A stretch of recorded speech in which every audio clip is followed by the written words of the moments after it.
The US president says that the Russian president warned him that he would seek revenge for Ukraine's stunning drone attack on Moscow's bomber fleet, adding that the Russian leader was not ready for any immediate peace.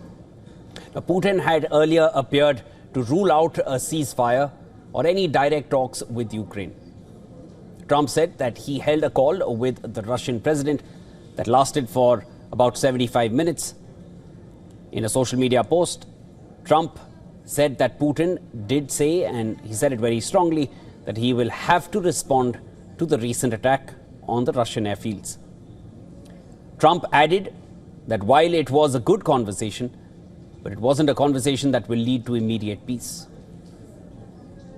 The Kremlin described the call as positive and productive, adding that Trump had told Putin that Washington was not informed in advance about the drone strikes. Just ahead of the call, Putin had ruled out any comprehensive ceasefire with Ukraine. Putin warned that Kiev would exploit any fighting pause to rapidly rearm and strengthen its military position.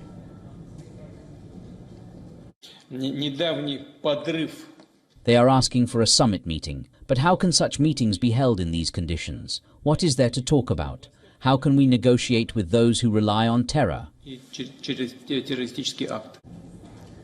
Putin exploded over the weekend attacks on Russian border infrastructure and military installations across Russia, including a bridge strike that derailed a train and killed 7 people. The Russian president accused Ukraine of orchestrating these terrorist operations, specifically to thwart negotiation processes.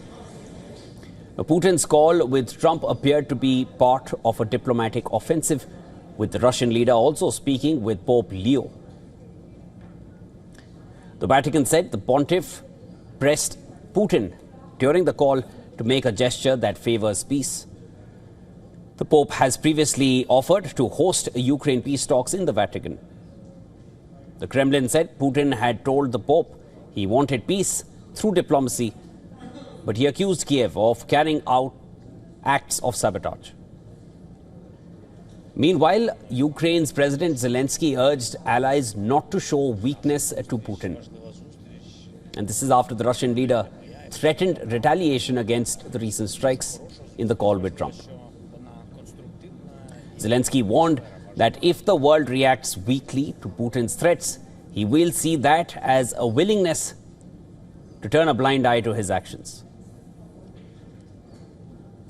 Meanwhile, Ukraine released footage showing its drone strikes inside Russia. The footage from the Ukrainian Defense Ministry shows how the drones zoomed in on the targets and destroyed them.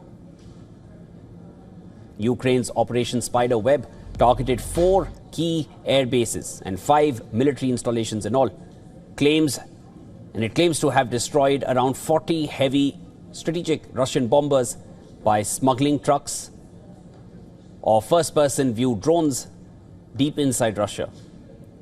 Among the destroyed planes were a rare Russian A-50 spy planes, which were also damaged in Ukraine's Operation Spiderweb.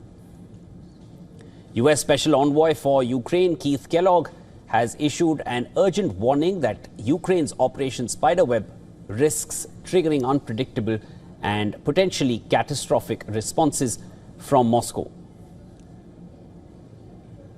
And I'm telling you, the risk levels are going way up. I mean, what happened this weekend, people have to understand in the national security space, when you attack an opponent's part of their national survival system, which is their triad, the nuclear triad, that means your risk level goes up because you don't know what the other side's going to do.